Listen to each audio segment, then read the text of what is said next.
Nakitlong ka Ri Khasi. Ngiwan lam shapi ko sngur bakhuj parpashngam. Ka beats aqua. Shpausnem dang yai pinja sliang.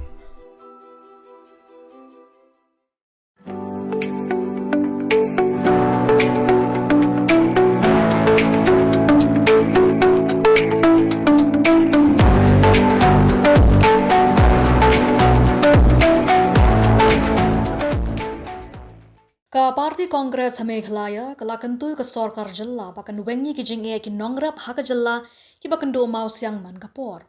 General Secretary ka Congress uba Manuel Bedwar uloong ba ka GDP ka jylla ka blakot chakan 10% kadai nakarep karyang hendres ngausi bagi polisi ka Sarkar ban gantiyo ki Nongrep kam ajing mentoy ki Nongrep bakan wan ra shishay ka Jingeh ki Nongrep haka jylla. Ka Kongres kala ay jingmod ka Sarkar pakaday ban wanra iki policy ki program ki balarakam nakabenta ban ay jingmentoy ka banne bat kabasyan ki Nongrep na marba ka jingne de marrep Shabar kanum ay jingmentoy slam ki Nongrep klam kuru kompenyat ka banne bat kabasyan ka ban beteng ka jingyo ka may jongki dangshen ki Nongrep nakathan mau persyong thenroj mau lali thang sning kilawan ra an riuton ukubi bansa me shikipad ba hapalau ka State Central Library Shillong na marbakador kalatat palat Clementoy show. So my point, I think this is nothing. It's not the first time that this kind of a thing is happening, whereby the prices has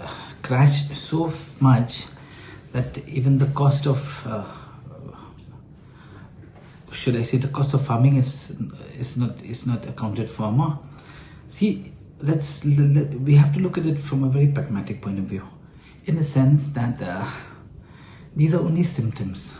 The main disease lies somewhere else. We have a very well-established agricultural department, correct?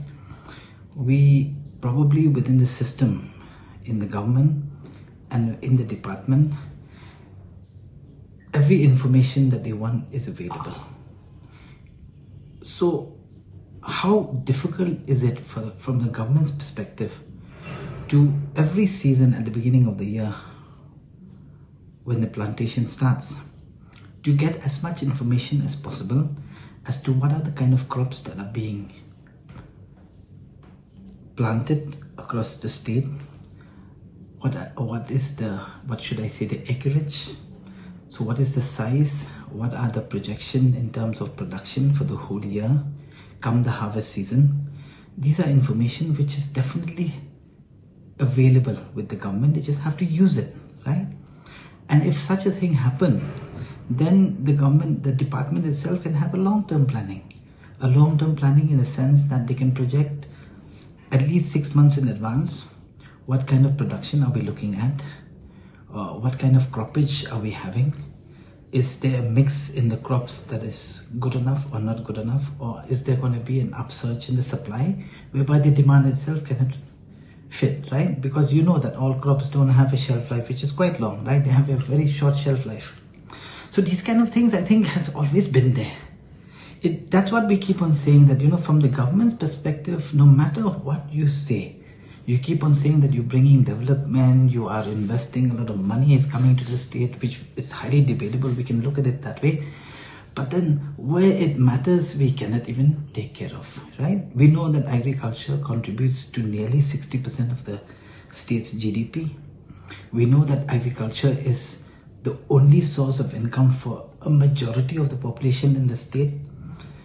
But we are not seeing the programs, we're not seeing the steps being been taken by the government to ensure that, you know, these things are taken care of.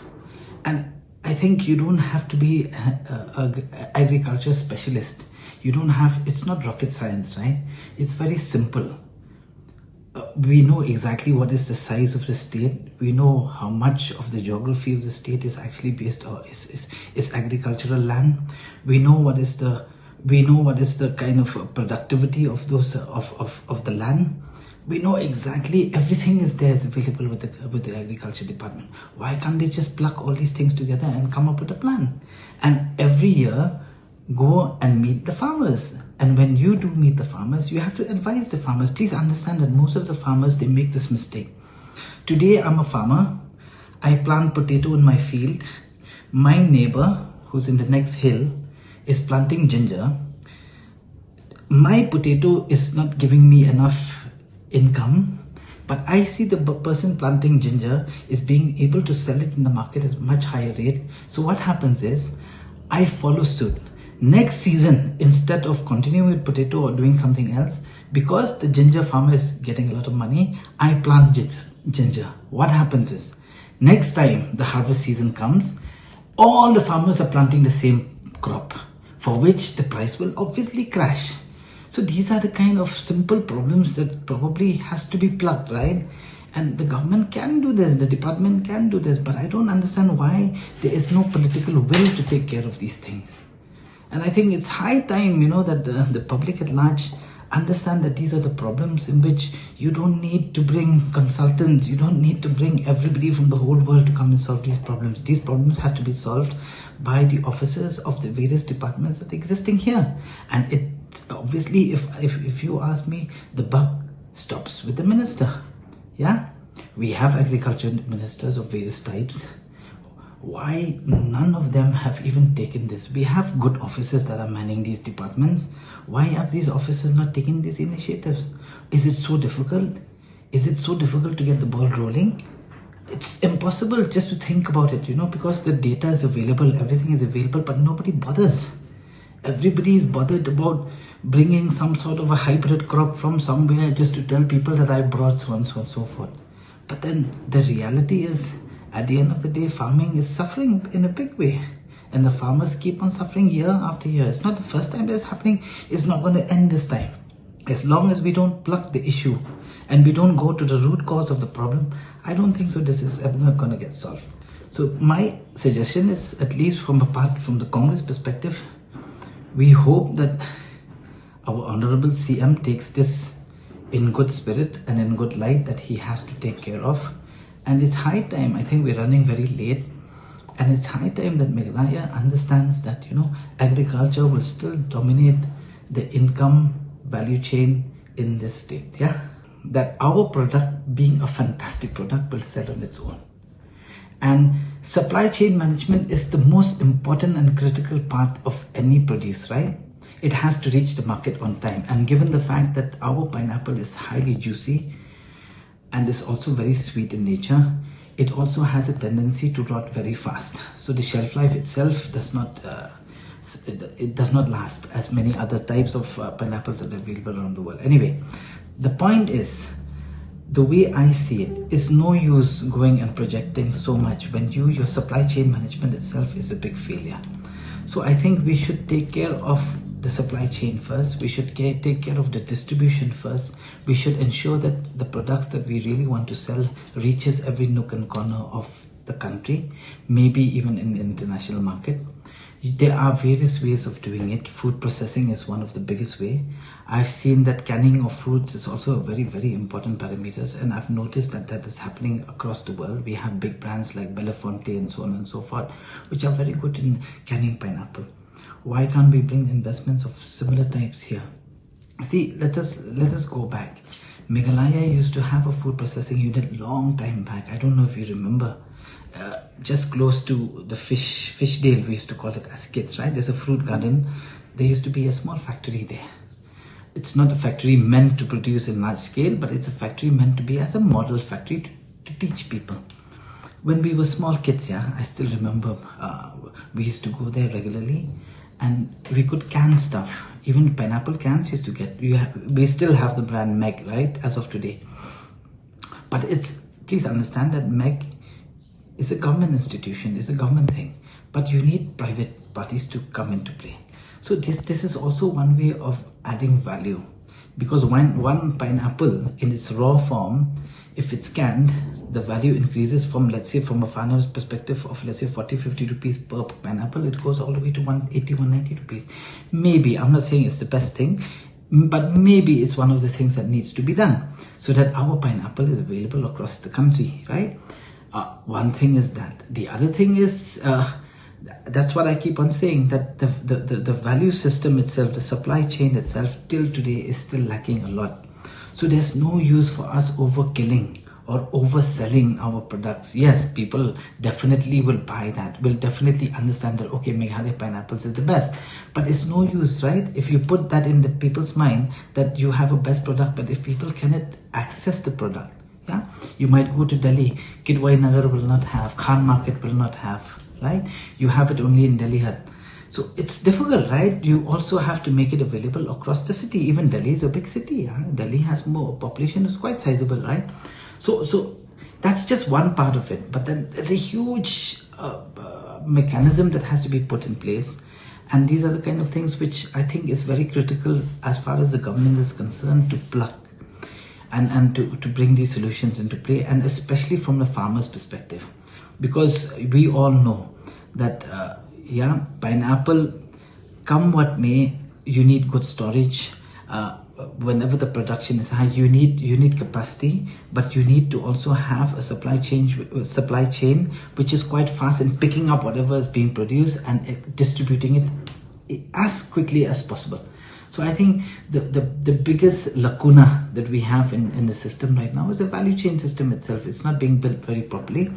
And the government, I think, seems to be lost when it comes to this thing. And I don't know when will they be able to plug it. We are hopeful that in the near future or in the future that may come, that the government will take active steps, especially in the marketing of these products and what I normally call as a supply chain management, which is important. Every morning in our house begins with a race. Shoes, slippers, everything on the ground.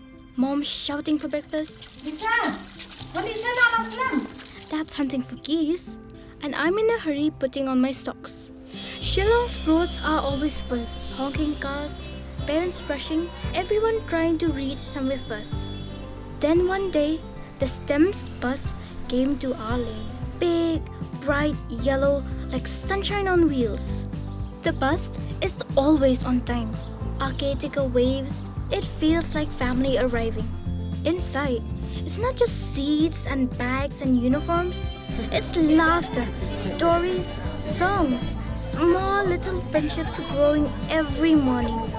We share snacks, help in homework, and learn to wait for each other. I think that's what community really means. Caring for people who share your road. When I see other parents dropping their kids one by one, I think, wow, if one bus can take 50 of us, that's 50 cars less on the road. My father says the bus helps save money because it's not just fuel we're saving, it's time too, and time matters. And my mother knows exactly where I am, every turn, every stop, all thanks to the STEM's app on her phone. The bus feels safe, clean seats, big mirrors, and a careful driver.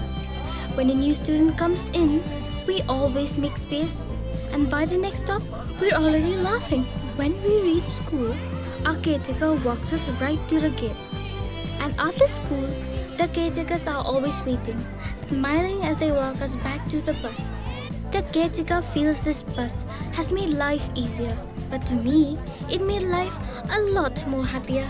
Because one bus doesn't just save money or time, it saves mornings. It gives us cleaner air, calmer roads, and families who can breathe a little easier. I think our city is growing smarter, not faster, just kinder. And every day, this bus carries something more than just us children. It carries stories, friendships, dreams, the small moments that slowly becomes memories, and carrying a little bit of Meghalaya's heart with them. Every day, as the bus doors shut and the engine hums to life, I take a quiet moment to be grateful for the journey, for the care, and for everyone who makes it possible. This is STEMS, our ride, our happiness, our tomorrow.